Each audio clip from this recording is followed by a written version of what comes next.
ओम शांति। आज हम नए वर्ष का स्वागत करने के लिए और इस नए वर्ष में क्या क्या चुनौतियां हैं, क्या क्या परिवर्तन हम विश्व के परिदृश्य में देख रहे हैं, साथ ही साथ ये सारा विश्व कैसे एक महान परिवर्तन की ओर धीरे धीरे आगे बढ़ रहा है, इस विषय पर चर्चा करने के लिए हम यहाँ पर उपस्थित हुए हैं। और हमारे लिए ये परम सौभाग्य की बात है कि हमारे बीच ज्योतिषाचार्य आदरणीय रेखा पांडे जी हमारे बीच उपस्थित हैं। नमस्कार। नमस्कार। ओम शांति। ओम शांति। और साथ ही साथ आध्यात्म जगत से डॉक्टर पुष्पा पांडे जी, वो भी हमारे बीच उपस्थित हैं। ओम शांति। आप दोनों से हम ज्योतिष के साथ साथ आध्यात्म इस परिवर्तन को किस दिशा में ले जाता है, ये जानकारी सभी को हम देना चाहेंगे और आप इससे लाभान्वित होंगे। तो सबसे पहले मैं प्रश्न करना चाहूँगा आदरणीय रेखा पांडे जी से। आपका बहुत बहुत स्वागत है। Thank you. कि रेखा बहन जी, ये जो आज का वर्तमान समय है बहुत तेज़ी से बढ़ रहा है जी। बहुत स्पीड में जा रहा है। इसमें हम देख रहे हैं कि दशाएं और दिशाएं बहुत तेज़ी से बदल रही है, परिवर्तन है और मानव की जो गति है बहुत फास्ट जा रही है। तो इस पे आपका जो ज्योतिष है जी, वो इसमें क्या प्रकाश डालता है, या आप इसे किस रूप में देख रही हैं?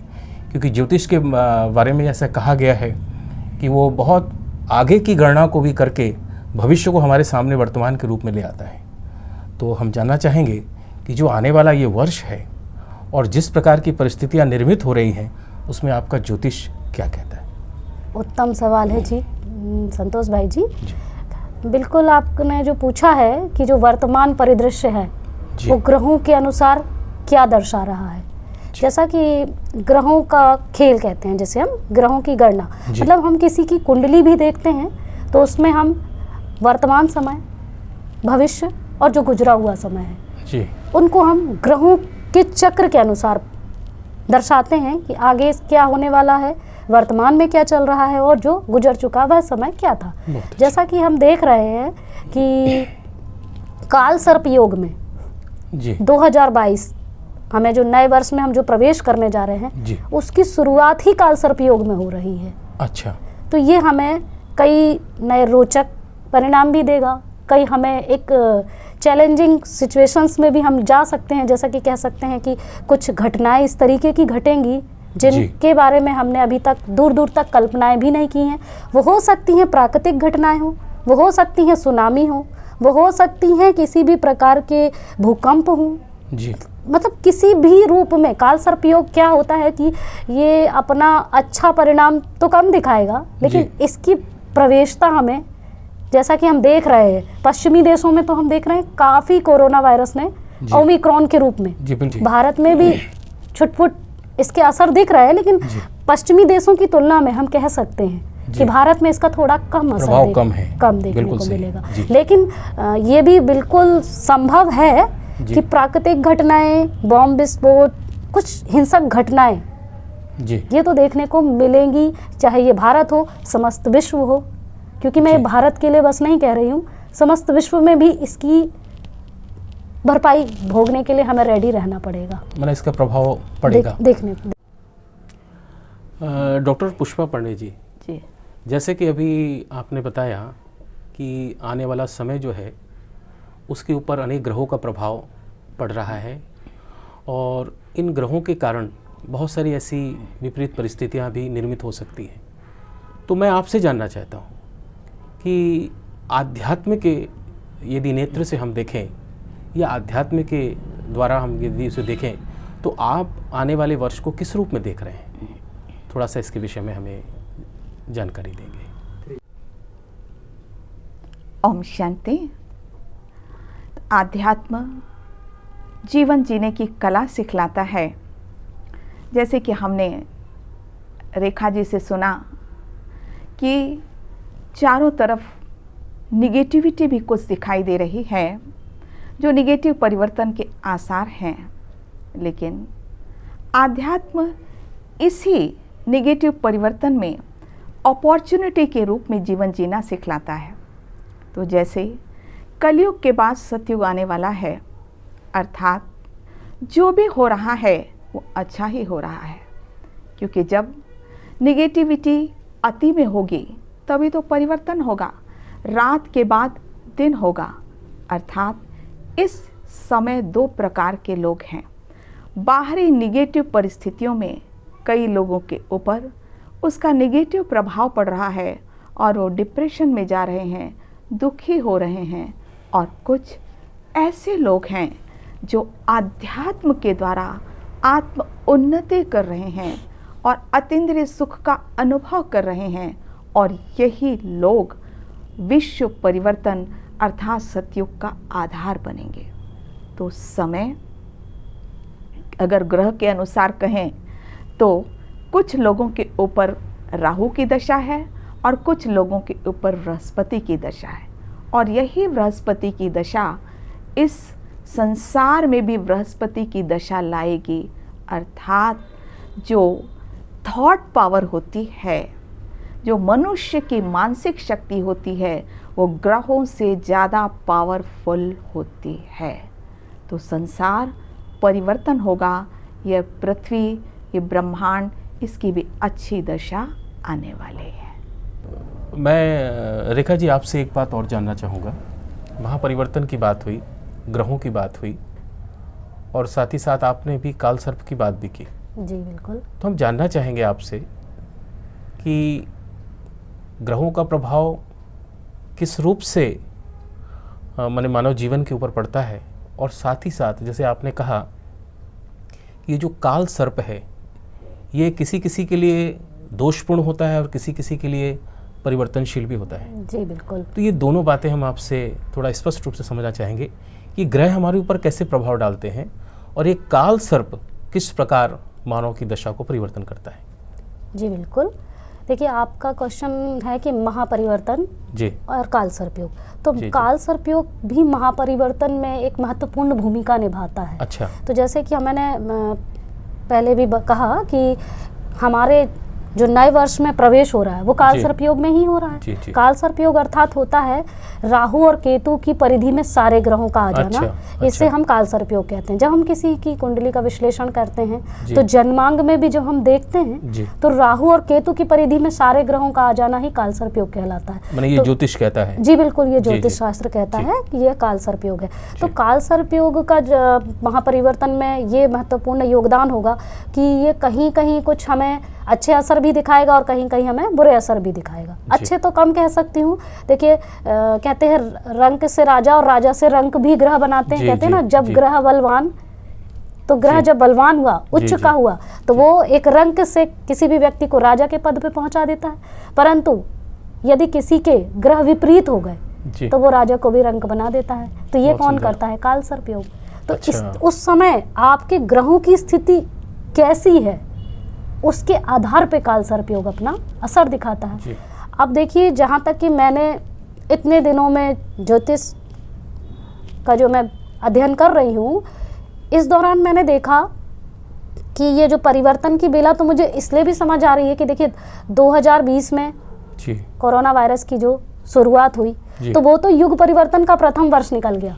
जी जी, क्योंकि बहुत सारे ऐसे परिवर्तन वो लेकर के आया। जी बिल्कुल, वो पॉजिटिव भी थे, नेगेटिव भी थे। बिल्कुल बिल्कुल, उससे सीखा भी। बिल्कुल बिल्कुल। जी जी। पॉजिटिव के साथ नेगेटिव ऐसे हो गया कि कुछ तो डर में जी लोगों ने कुछ भय के कारण भी कुछ ऐसा हुआ। हाँ, डिप्रेशन के शिकार हो गए लोग।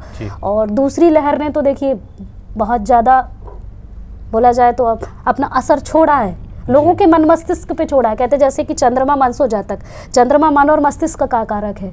लेकिन आपके मन और मस्तिष्क में अगर किसी भी बात को लेके, जैसा कि अभी डॉक्टर साहब ने जो हमारे सामने बात रखी, आध्यात्म जगत, ये बात बहुत बड़ा सत्य है कि अगर आपका मन मस्तिष्क, आपके दिन जो पॉजिटिव वाइब्रेशन आ रहा है, जो सोच आपकी, तो सोच भी आपके ग्रहों पर असर डालते हैं। अच्छा, सोच भी माने वो आपके ग्रहों को भी परिवर्तन कर जी सकती है। बिल्कुल बहुत बिल्कुल सुंदर बिल्कुल बात है। बिल्कुल यदि बिल्कुल मन शक्तिशाली है। मन शक्तिशाली है तो Very good. वही मैं बताना चाह रही हूँ। और जैसे महापरिवर्तन का मैंने कहा 2020 को मैं पहला वर्ष मान रही हूँ जहाँ तक अच्छा, जी जी। परिवर्तन को देखते हुए, और 21 उसका दूसरा वर्ष हो गया, तो ये हम जो आने वाला वर्ष इसको युग परिवर्तन का, महापरिवर्तन का तीसरा वर्ष कह सकते हैं। इसका एक अन्य कारण यह भी है कि देखिए, जब भी शनि मकर राशि में प्रवेश करते हैं तो बहुत बड़ा बदलाव देखने को मिलता है। अच्छा, तो ये बदलाव कैसा हो सकता है? नेचुरल डिजास्टर, प्राकृतिक घटनाएं होंगी जी, कहीं कहीं सुनामी आएंगी, कहीं कहीं जैसा कि मैंने कहा बाढ़ होंगे। अच्छा, मतलब हर प्रकार की परेशानियां भी होंगी और हमें इस संकट से जूझना पड़ेगा। और इसमें आम जन ही नहीं, इसके साथ साथ कहते हैं ना सरकार, इसको सरकार कैसे फेस करेगी? इकोनॉमी में भी हमारे चेंजेस आएंगे जी। कई प्रकार के चेंजेस के लिए हमें और हमारे सरकार को, हमारे देश को इसके लिए तैयार रहना ही होगा। मैं एक बात इसमें आपको और जोड़ना चाहूँगा या पूछना चाहूँगा, जी बिल्कुल। ये आप इसको शुभ संकेत मानती हैं या इसमें आप कुछ अशुभ संकेत ज़्यादा देख रही हैं? थोड़ा इसको स्पष्ट करें। देखिए, जब भी कहते हैं ना शनि, ये बहुत अच्छा सवाल था आपका, जब भी शनि मकर में मैंने कहा प्रवेश करता है तो ये 27.5 से 28 वर्ष के बाद प्रवेश करता है। अच्छा। तो ये तो अपने मतलब आप तैयार ही रहें कि हमें जो हमने 20 और 21 में, जैसे मैंने कहा, एक वर्ष पहला युग परिवर्तन का, तो 21 हो गया दूसरा वर्ष, तो ये तीसरे वर्ष में भी हमें तैयारी कर ही लेनी चाहिए, चाहे वो मानसिक तौर पे हो। बहुत सुंदर, बहुत सुंदर। ये भी कर सकता है कि किसी प्रकार की छुटमुट घटनाएं, मतलब जैसा कि हम देखते हैं भारत के पड़ोसी देशों से थोड़ा घुसपैठ जारी है ही जी। तो ये छोटी छोटी हिंसक घटना ही नहीं, ये एक लघु युद्ध के रूप में भी हमें देखने को मिल सकता है। मैं डॉक्टर पुष्पा जी, हम आपसे ये जानना चाहेंगे, जैसे कि रेखा पांडे जी ने बताया कि आने वाला समय बड़ा उथल पुथल वाला है, बहुत सारे विपरीत प्रभाव सारे विश्व के ऊपर पड़ सकता है।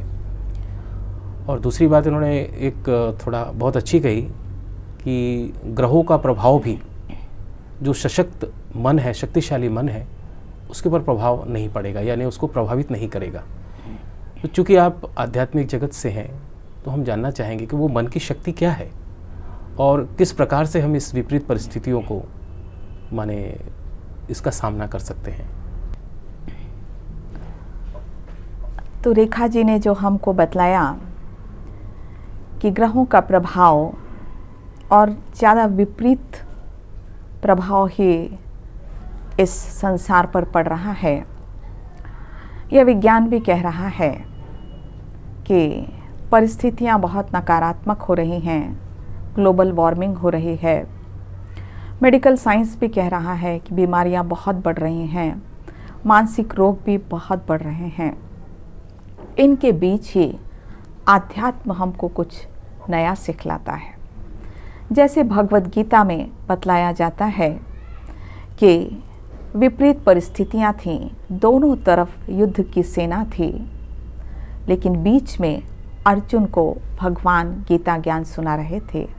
तो ये बहुत अच्छा समय है जिस समय स्वयं सत्य गीता ज्ञान परमात्मा सुना रहे हैं। प्रजापिता ब्रह्मा कुमारी ईश्वरीय विश्वविद्यालय में परमात्मा जीवन जीने की कला सिखला रहे हैं कि किस तरह बाहरी परिस्थितियों में रहते हुए इस जीवन रूपी युद्ध के संग्राम में आप विजयी हो सकते हो। क्योंकि जब हम सब यह जीवन जीना सीख लेंगे तो अवश्य ही अच्छा युग आने में देर नहीं है।